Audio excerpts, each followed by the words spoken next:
PFC spiritual ప్రేక్షకులకు స్వాగతం. ఈ వారం రాశిఫలాలు పరిశీలిద్దాం. ఓం వసుదేవసుతం దేవం కంసచాణూరమర్ధనం దేవకీ పరమానందం కృష్ణం వందే జగద్గురుం. శ్రీ రాధాకృష్ణాభ్యాం నమః. కృష్ణం వందే జగద్గురుం, అర్జునం వందే జగదేకవీరం. ఈ వారం మనకి గ్రహ స్థితిగతులు చూద్దాం, ఏ ఏ రాశుల్లో ఉన్నాయో. మరి కుజుడు ఆగస్టు 2 వరకు కూడా వృషభ రాశిలో ఉన్నాడు. శని మనకి వక్రించలేదు, ఇంకా జూలై 27కి వక్రిస్తాడు. రాహు కుంభరాశి, కేతువు మనకి సింహరాశి. శుక్రుడు జూలై 4నే సింహరాశి ప్రవేశం చేశాడు. అదేవిధంగా ఈ యొక్క గురుడు కర్కాటక రాశి, రవి వచ్చేసరికి జూలై 16 నుంచి మనకి ఈ యొక్క కర్కాటక రాశిలో ఉన్నాడు. ఇకపోతే బుధుడు జూలై 22 నుంచి కూడా కర్కాటక రాశిలో ఉన్నారు. దీన్ని బట్టి ద్వాదశ రాశుల వారికి అందరికీ కూడా ఒక్కొక్క రాశి వారిగా ఏముందో ఎలా ఉంటుందో ఈ వీడియోలో చూద్దాం.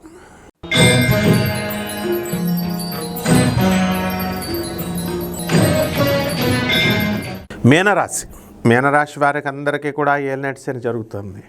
ఏలినాటి శనిలో అపనిందల పాలవుతారు, అవమానాలు ఎదుర్కొంటారు. డబ్బులు బాగానే వస్తాయి, మీ ఉద్యోగానికి డోకా లేదు, ఇన్కమ్స్ పెరుగుతాయి, కొత్త ఉద్యోగాలు వస్తాయని చెప్పాను నేను. వచ్చినాయి, ఆఫర్ లెటర్స్ వచ్చినాయి. పంచమంలో ఉన్నటువంటి గురుడు ఆఫర్ లెటర్ ఎందుకు ఇవ్వడు? పంచమంలో ఉన్నటువంటి గురుడు, రవి, బుధుడు నేను ఇస్తానని పోటీ పడి 3 కంపెనీస్ వస్తాయి. ఆ విధంగా మీది పరిగెడుతుంది జాతకం. మీ పిల్లల్ని మంచి స్కూళ్ళల్లో చదివిస్తారు. స్థానచలనం ఉంది ఏలినాటి శని కాబట్టి ఊర్లు మారడానికి అవకాశాలు ఉంటాయి. ఆలోచన విధానంలో మార్పు వస్తుంది. కొత్త ఫ్రెండ్స్ మీకు పరిచయం అవుతారు. కొత్త ఇళ్ళల్లో, స్థలాల్లో మీరు ప్రయాణం చేయడం అనేటటువంటివి జరుగుతాయి. ఏమండి, మరి మాకు చర్మ వ్యాధులు ఉన్నాయండి, లేకపోతే మానసిక వ్యాధులు ఉన్నాయండి అని అనుకునేటటువంటి వాళ్ళకందరికీ కూడా మెడికేషన్ తీసుకోండి, వ్యాధులన్నీ కూడా తగ్గిపోవడం అనేటటువంటివి జరుగుతాయి. అలాగే తల్లిదండ్రుల మధ్య ఏమైనా ప్రాబ్లమ్స్ ఉంటే అవన్నీ కూడా తల్లి తండ్రి కొట్టేసుకుంటుంటే వాళ్ళు కూడా మీ యొక్క జాతక ప్రభావం వలన వాళ్ళు కలిసిపోవడానికి అవకాశాలు ఉంటాయి. అదేవిధంగా కొత్త స్థలాలు కొంటారు, కొత్త ఇళ్ళు కొంటారు. మీరు డైర్ చేయకపోతే మీ మేనమామలు వెళ్ళే స్థలాలు కొనుక్కుంటారు, వాళ్ళకి కలిసి వస్తుంది మీ జాతకం. ఆ విధంగా ఈ యొక్క షష్ఠస్థితిగతుడైనటువంటి శుక్రకేతు గ్రహాల ప్రభావాల వలన మీ అత్తగారులు కొంచెం మీ యొక్క ప్రవర్తనకు నొచ్చుకుంటారు. భృగశుడ్ దోషం వస్తుంది. అందువలన మీ అత్తగారులు కొంచెం మీరు జాగ్రత్తగా చూసుకోవాల్సినటువంటి అవసరం ఉంది. ఈ యొక్క ఫారిన్ ఎక్స్పోర్ట్స్, ఇంపోర్ట్స్ బిజినెస్లన్నీ కూడా బ్రహ్మాండంగా చకచకా మీరు చేసేయడం జరుగుతుంది. చైనాలు వెళ్ళి వచ్చేస్తున్నారు, జపాన్లు వెళ్ళి వచ్చేస్తున్నారు వ్యాపారాలు, లేడీస్ అయినా కూడా.